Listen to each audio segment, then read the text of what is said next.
During the 8th generation of consoles, Sony really established themselves for having a winning formula when it came to their IPs. Games such as God of War, Spider-Man, and Bloodborne really brought the third-person, narrative-led action games to the front of Sony's development and marketing push that generation. I'd imagine the success that Naughty Dog was having in the 7th generation of consoles with the Uncharted series, as well as The Last of Us, played a huge role in this pivot from Sony. And it seems to be working out pretty well, given that these games are all absolute critical darlings and consistently sell incredibly well. Now, it could definitely be a bit of a bummer, as while Sony do try their hands at a few different genres with all their major releases, you could tell that they all have this standardized feel to them now that may not be for everyone. People who want Naughty Dog or Insomniac to experiment a little bit will find them primarily in sequel territory now. Those who want a new Infamous game may be bummed to see Sucker Punch only working on Ghost of Tsushima content, and those who are looking forward to what was next in the Siphon Filter series may be saddened that Bend Studios has moved on to Days Gone as their flagship franchise. Now, if you're like me and you love what Sony has been putting out, then this is all awesome news. I personally love the style that Sony has with these titles, and while it does have that MCU feeling of standardization and market research to it, I do think Sony does a good job of allowing their studios to exercise enough creative freedom that I can look past it. The first big pivot that caught my attention was when Guerrilla Games moved away from their sci-fi inspired first-person shooter series Killzone to the game that we'll be talking about today, Horizon Zero Dawn. Now, Horizon is a game that I played, not on release, but shortly after I finished Breath of the Wild. Suffice to say, I kind of left Horizon still thinking about my time with the new Zelda. Maybe it was just the open world fatigue, maybe I just gravitated to what Breath of the Wild had to offer more, I'm not sure. Either way, I left the game not hating my time, but feeling sort of nothing. From what I've gathered online, a lot of other people felt this same way, and there was a bit of a disconnection between the critical praise and the opinions of audiences. Well, today, I'm here to see what was it about Horizon Zero Dawn that was so special that I might have missed. What did this game do to get all the critical praise that it did? And how does this game hold up today? Well, let's talk about Horizon Zero Dawn.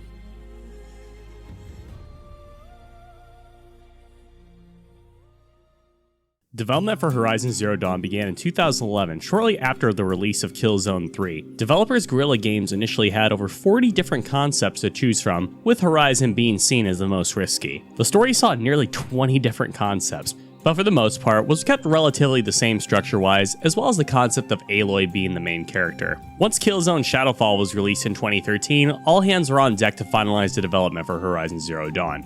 The team did initially have some trouble in getting the Decima engine that was used in Shadowfall to work for Horizon, particularly with draw distance and loading times, but eventually they were able to get it to work. The only other notable hiccup was Sony's uncertainty with having a female protagonist as the game's lead. Well, apparently the focus test that they ran reassured them enough to go through with the decision, and with a budget of over $49 million in tow, the game's development was essentially pretty smooth sailing from there. Horizon Zero Dawn was released to PS4 in February of 2017, and then saw a PC port in August of 2020. The game scored an 89 on Metacritic for the PS4 version, while the PC version garnered an 84. In Games Radar Plus review, they said, "An open world that tailors to each and every interest, Horizon Zero Dawn keeps combat fresh with an intriguing protagonist to match." While in GameSpot's review, they stated, "Guerrilla Games has developed one of the best open world games of this generation." Sales-wise, the game actually sold a shit ton more than I thought, selling 2.6 million within its first 2 weeks, 7.6 million within its first year, and another notable bump when it released for PC as it ended 2021 with over 20 million copies sold. When it came to accolades, Horizon won a few awards for its score, story, character performances, as well as being one of the best RPGs, best PlayStation Game of the Year, and even a few overall Game of the Year nominations. And in a year where you had such landmark titles such as Mario Odyssey, Persona 5, and Breath of the Wild to contend with,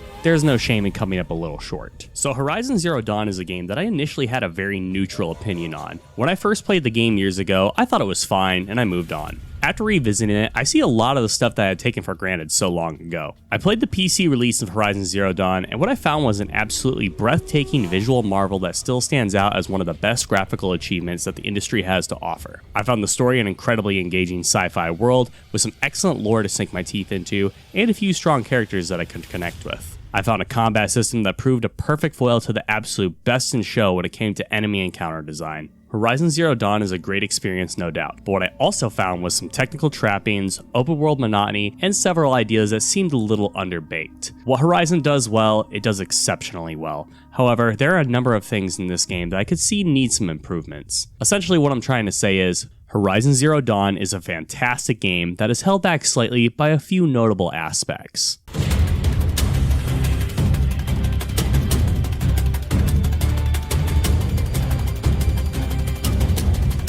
Let me get probably the worst thing about Horizon Zero Dawn out of the way real quick, and that would be the game's performance. Now, back on the original PS4, the game was locked to 30 FPS with a dynamic resolution to make sure that the frame rate was as stable as possible. Not amazing, but it worked for the PS4. The 2020 PC port saw numerous technical issues when it released, in regards to its unstable frame rates, memory usage, and even some graphical options in the menus just flat out refusing to work. There have been a number of patches to the PC version now, and they have done a good job of making an honestly awful port into something much more tolerable. During my playthrough, I played on my RTX 3080 on ultra settings with DLSS set to quality, and I experienced frame rates between 45 and 60, with occasional drops to sub 20 during some instances. I also ran the game on an RTX 4090, and did not find a single instance of frames dropping below 100 FPS. This is a game very dependent on what type of hardware you are running, and some lower end machines will have to give up on fidelity or performance depending on your preference. Now for one of my favorite things about Horizon Zero Dawn, the graphics. Seeing this gameplay on a 6-inch screen through YouTube's compression really does not do this game justice, but holy shit, playing this game in 4K on an HDR monitor or a large TV is simply unmatched. The environmental design creates a sense of wonder as you traverse a landscape, making a long trek to see the game's day, night, and dynamic weather cycle, fighting enemies to see all the particle effects and pieces of machinery fall off, or the absolutely stellar animations on the creatures you come across. Oftentimes when encountering an enemy for the first time, I found myself observing them for several moments as these machines acted with unpredictable and animalistic jerks and movements that we would see on any nature documentary today. The animations on our main characters, especially Aloy, are so detailed. You do get the occasional deadpan look from some of the side characters, but for the most part the human animations are great. The big cherry on top has to be the game's vistas. So many times I found myself tilting the camera up to see what kind of view I could treat myself to, even if it meant that I might get a little lost along the way. Horizon Zero Dawn really owes thanks to its graphical prowess from the art style. So many environments are crafted to have a contrast between nature and technology, and to see the rust of the bygone era be buried under the lush greenery of our current setting was complimentary to say the least. To have Aloy's focus pop up these neon purple messages to backdrop against the red rocks to display a map was something I found very striking, and the character designs were also so interesting, though I did find a lot of the costume design to be a bit impractical. I mean, just look at this guy's hat, but they were all visually interesting nevertheless. The highlight of the game's art style has to go to the creature design though.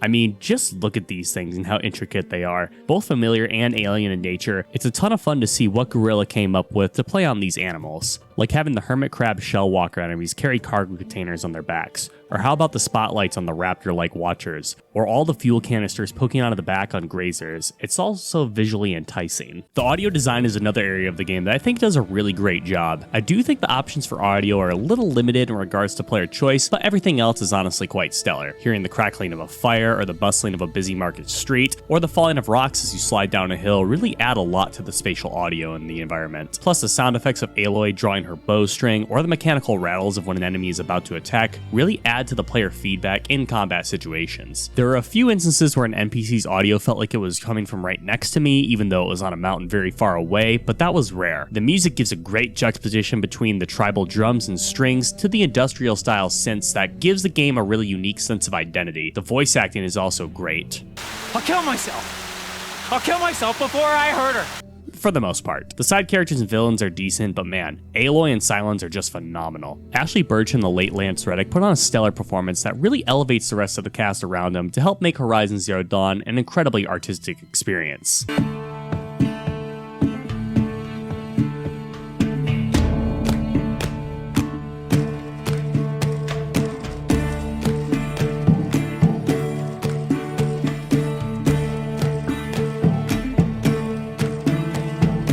The world of Horizon Zero Dawn is something I don't really hear people give enough credit to. The game takes place in a post-apocalyptic United States during the 31st century. Animal-like machines are now the dominant life form on Earth, while humanity has been brought back to the age of living in tribes with primitive technology. Currently, a strange phenomenon has been taking place, causing machines to become more violent, and even new, more dangerous robots have begun to emerge as well. The location we find ourselves in sees humans being segregated into a number of tribes, some believing to be in the matriarchal presence of the All-Mother, some worshipping the sun, and even a large cult that has split off from their sun-worshipping brethren. There exist numerous towns and outposts, as well as massive cityscapes that really illustrate how different all of these cultures are. Plus, the ruins from the previous world provide an interesting and mysterious backdrop to the events that transpired up until this point. I really do think that the sci-fi setting that Horizon provides is quite interesting and a bit underrated.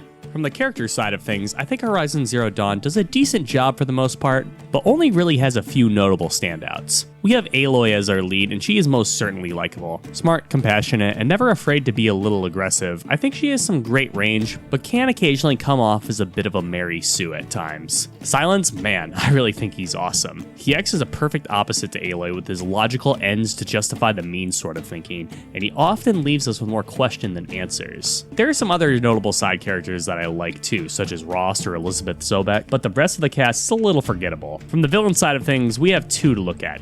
Helis and Hades. Now, Hades is really just a rogue AI with a creepy voice, and he essentially acts exactly how you think that he would, which is fine. Helis is just kind of a generic bad guy doing generic bad guy things. I honestly don't think he's that great. A mixed bag, but I think the cast of characters is serviceable. The story for Horizon Zero Dawn admittedly starts out a little slow, showing Aloy's early life, upbringing in the Embrace, and her eventual departure to the outside world after her participation in the Proving. The first 10 hours or so are honestly pretty dry, but after leaving her home, the story really starts finding its legs, and the gameplay also gets really fleshed out. This is a story all about Aloy and her personal journey to find out the origins of her mother, but the story stakes rise as an AI that is bent on eliminating the human race slowly makes their presence known to the player. The story plays on such themes as belonging, nature versus technology, and utilitarianism that I think do an excellent job of conveying the message to the player. After leaving the Embrace, there are a few occasions where the main quest splits off and allows the players to perform duties with various tribes, similarly to how you would see in a Rockstar title, and I think that works really well for this game. Honestly, the main story for Horizon is pretty damn good, and it stands out as one of the best in the generation. The writing for Horizon Zero Dawn is admittedly one of the weakest aspects when it comes to its story. There are really two instances where dialogue pops up, during standard cutscenes and during the BioWare-style dialogue wheel conversation pieces. The cutscene writing is fine, with some characters such as Aloy, Silence, and Rost standing out for being pretty well written and interesting. When it comes to the dialogue wheel sections, the writing is a bit hit or miss. Now, for the most part, there's nothing necessarily bad. I'll kill myself. I'll kill myself before I hurt her.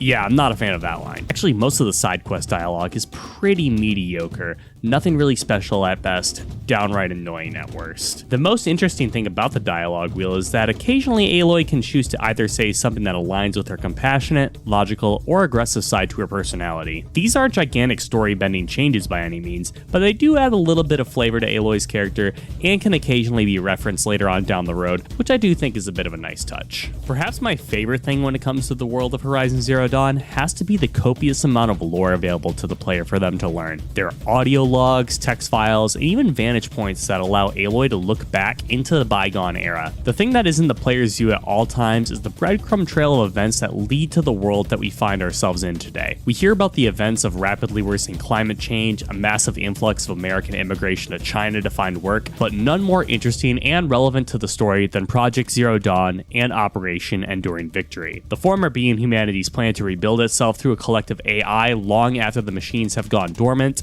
and the latter being the sacrifice of civilians as they buy scientists time to see Zero Dawn to completion. We get to see how several key characters from the previous civilization create and react to these plans, how they roll it out to the world, and ultimately what was the result of their goals. This takes Horizon Zero Dawn from being a story based off of finding oneself and saving the world, and truly makes it into a science fiction epic.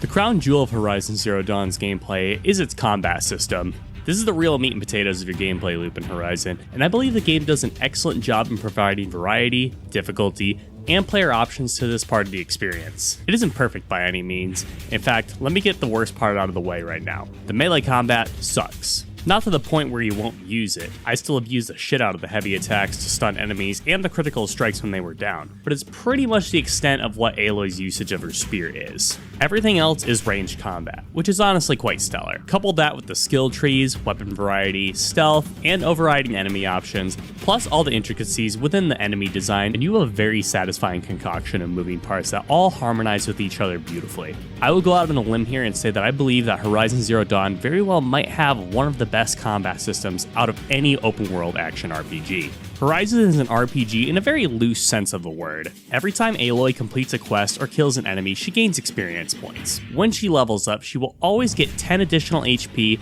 plus a skill point she can allocate to one of the many skill trees. In the base game, there are 3 skill trees to spec into, but really, as long as you're doing the side content and killing enemies regularly, you'll probably unlock all of these. It's just a matter of what you want first. The Prowler skill tree essentially improves stealth and some combat capabilities. There are some great skills in here, including several stealth takedowns and having access to a longer dodge roll. Next is Brave, which is essentially the bulk of the combat options. This is overall the most useful tree as it gives Aloy access to critical strike, the ability to knock up the 3 arrows at once, as well as being able to slow down time briefly. Finally, there's the Forager tree, which can improve healing speed in a mount, overriding enemies' duration, looting amount, and crafting ammo. I'd recommend really trying out all 3 of the trees to find out which one speaks to your playstyle the most. Another big choice for the player in Horizon is the weapons that they choose to wield. Now, the spear remains as the only melee weapon, and the trap choices are a little limited, but the range weapons are plentiful and all act quite differently. The most prominent of these are the bows, which come in 3 different flavors that have a number of different ammo types that can range from the standard arrow to elemental arrows of all types,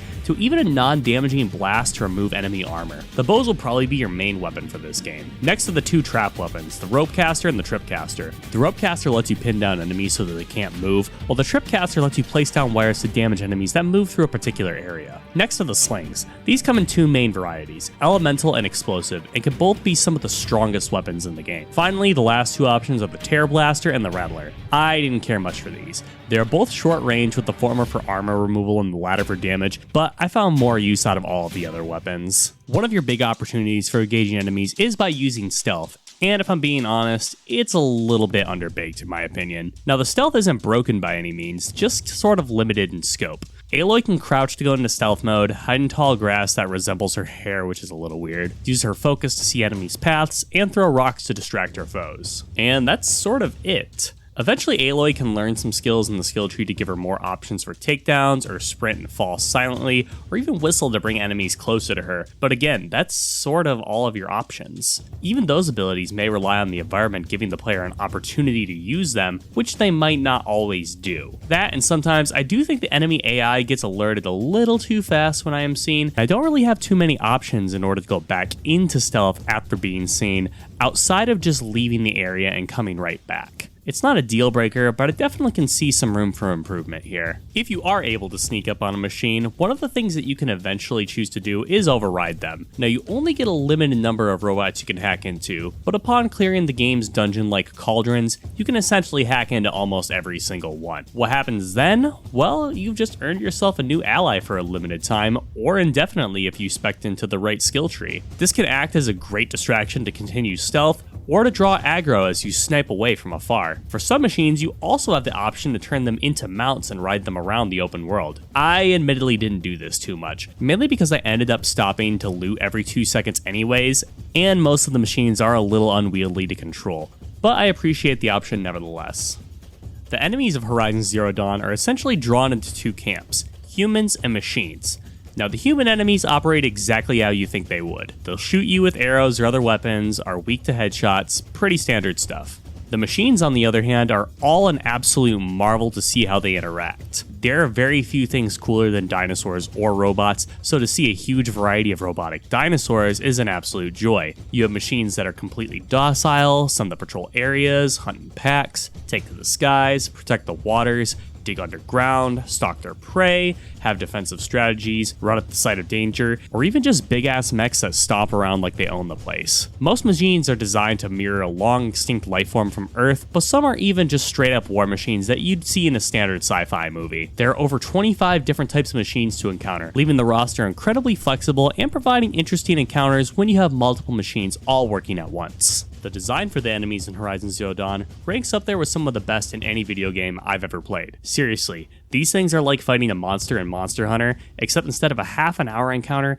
you can take most of these down in less than a minute. Each enemy has a different behavior when encountered, from being docile to aggressive to flat out just running away. Every enemy has a different sound cue, attack animation, and glowing red eyes when they're about to launch a new attack. A lot of these guys have a number of things they can do too, giving them plenty of options. Now, you could fire arrows into them non-stop until they die, but the smart thing to do would be to use your focus mechanic so you can determine where the weak weak points are on the enemy's bodies and what they are weak to. Attacking an enemy's weak point can do a number of things, such as removing armor, inflicting massive damage, causing an elemental explosion, disabling attacks or movement options, or even using the machine's weapon against it. This makes each encounter a completely unique and memorable experience, and why I think the combat is so spectacular. During the tutorial for the game, Aloy gets access to something called a focus. What does this device do? Well, it essentially acts very similarly to the Batman's detective mode from the Arkham games, or Geralt's Witcher sense from The Witcher. This allows Aloy to mainly do useful things related to combat to make the player's life easier. Things such as identifying enemy weak points, to showing the paths of patrolling machines, to even seeing creatures behind walls to make stealth easier. It's all stuff that is definitely a benefit to the player. It can also do a number of things such as scan data logs, to tracking the footprints during side quests. It's all stuff that we've seen before, but I will say I do think it's kind of lame with how slow Aloy moves when she's in this mode. Well, I think it's good for the most part. Good enough that the few times when the game takes it away, it can really throw the player for a loop. So if one half of Horizon Zero Dawn's gameplay is combat, the other half is all about open world exploration. Horizon's open world is visually stunning, going across a number of different biomes including the mountains, deserts, forests, and swamps of the southwestern United States. The world is incredibly vertical, meaning the player will often have to find their own route to access certain areas, and can't just go in a straight line like they could in the modern Assassin's Creed games. Coupled with that, in order to traverse these vertical landscapes, Aloy will be treated to the Uncharted style of scripted climbing sequences, which, if I'm being honest, aren't my favorite thing, especially compared to the freeform climbing of Breath of the Wild. Other than that, the world is actually a little bit on the empty side outside of the standard open world activities. There aren't a whole lot of secrets to find, landmarks to see, or things to do outside of the million things marked on the player's map. You could buy maps very early in the game to reveal the locations of all the collectibles and objectives, which really means the exploration is kind of pointless. Well, how are the open world activities in Horizon Zero Dawn? I think they're fine. Just sort of standard open world affairs, nothing too special. You have a myriad of collectibles to get, such as metal flowers, artifacts from the old world, and vantage points to see from lore pieces. These are quite plentiful, but I admittedly did not go for all of them. There are some activities that do have a little bit more meat to them, however. The corrupted zones feature stronger versions of standard enemies that you can clear, and the same with bandit camps, though I don't think that these bandit camps come close to how fun that they could be in the newer Assassin's Creeds or Far Cry's. Next are the tall necks, which take the place of the popular tower trope in open world games. I kinda like these since they can sometimes be a bit of a puzzle in order to get aboard. Next are the hunting grounds, which give Aloy a combat objective to complete in a set amount of time, which I actually really enjoyed. Finally, there are cauldrons, which are essentially optional dungeons that bring some of the best visual marvels that the game has to offer. I'd really recommend going out of your way to complete these. So if the open world is a little empty and the side activities aren't amazing, why not fast travel everywhere in Horizon? Well, the main reason that Horizon Zero Dawn wants you to explore its open world is so you can equip yourself with as much loot as possible. As you explore the open world, you will see a number of items that you'll probably want to grab to make sure that you always are stocked up on ammunition, healing supplies, currency, and crafting materials. Added on to that, you can also hunt as you traverse the open world for animals to kill to collect exclusive resources. And even beyond that, you can shoot off certain parts of enemies so you can get rare loot items from them too.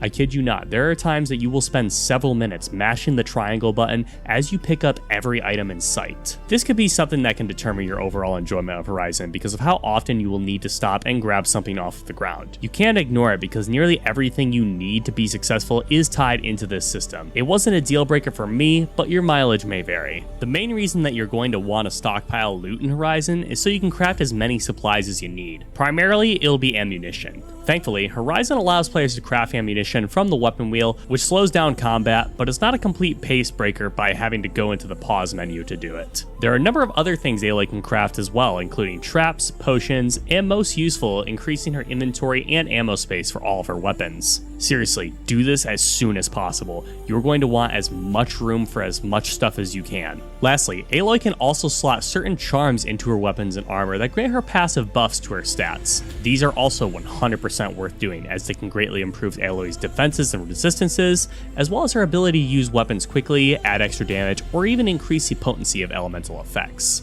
When it comes to the optional content outside of the standard open world activities, look no further than Horizon Zero Dawn's many side quests. These are just sort of alright. Again, pretty standard open world side quest affairs. Kill this enemy here, get my stuff back there, collect X amount of items, same old shit essentially. The side content is divided into side quests and errands. which would imply that the latter would be less significant, but honestly they both feel just about as important as each other. Some minor things can change during the side quest depending on decisions that Aloy makes throughout the game, such as if certain characters accompany her, but for the most part, I would say that these are kinda skippable if they weren't for the rewards. You usually get a pretty hefty amount of XP and materials, but sometimes can also get exclusive weapons and items too. Or in the case of the Ancient Armory quest, by far the best armor in the game that doubles your max health and regenerates it over time. An honestly great reward, and since a lot of what you need to collect is on the path of the main story anyways, I think it's pretty well done. After completing Horizon Zero Dawn's main story and side content, what else is there left to do? Well, I'm happy to say that Horizon actually has a pretty decent New Game Plus mode.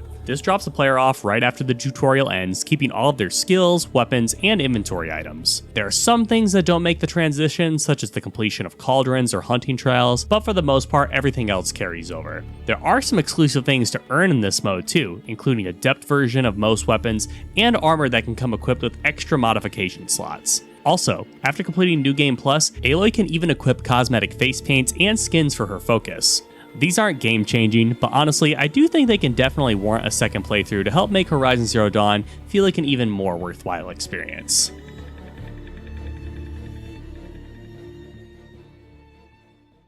So, is Horizon Zero Dawn worth your time? I think the answer from me is definitely yes. The combat system is something that I think is unmatched in the open world genre. The story and world are absolutely amazing sci-fi marvels, and the visuals are some of the best in the industry even several years after the game's released. The game is a little bogged down due to standard open world filler, some weak writing, and honestly shaky performance on lower end hardware, but for the most part, I had a really good time with Horizon. There are definitely some things that are not going to work for everyone.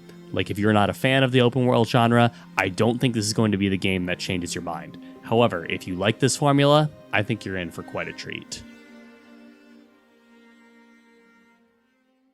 After Horizon Zero Dawn came out, it was received incredibly well, but was a little overshadowed with its release being a little too close in proximity to Breath of the Wild's. Regardless, Horizon was extremely successful and became one of PlayStation's premier franchises almost overnight. In November of 2017, Horizon saw the release of its big expansion, The Frozen Wilds, adding several new enemies, weapons, quests, and a whole new region to explore. A sequel for Zero Dawn was announced and released in February of 2022, Horizon Forbidden West, a game that brought Aloy to a new region and sought to improve many of the game's features. Plus, since this game didn't launch at the same time as another generational title, this game had a real chance to shine and have its time at the top. Yeah, just kidding. A week later, Elden Ring came out and kind of stole Forbidden West's thunder, even though it was still a great game. I guess if we learned anything, it's that the release of a Horizon game is an omen for one of the biggest games ever made to be released shortly after. So, Horizon 3 and Half-Life 3 when? But that's all I got for you guys today. Thank you for watching. What was your favorite memory of Horizon Zero Dawn? Please be sure to leave your thoughts in the comment section down below. And hey, if you enjoyed today's video, maybe consider giving it a like and subscribing. Thank you guys again, and I'll catch you in the next video.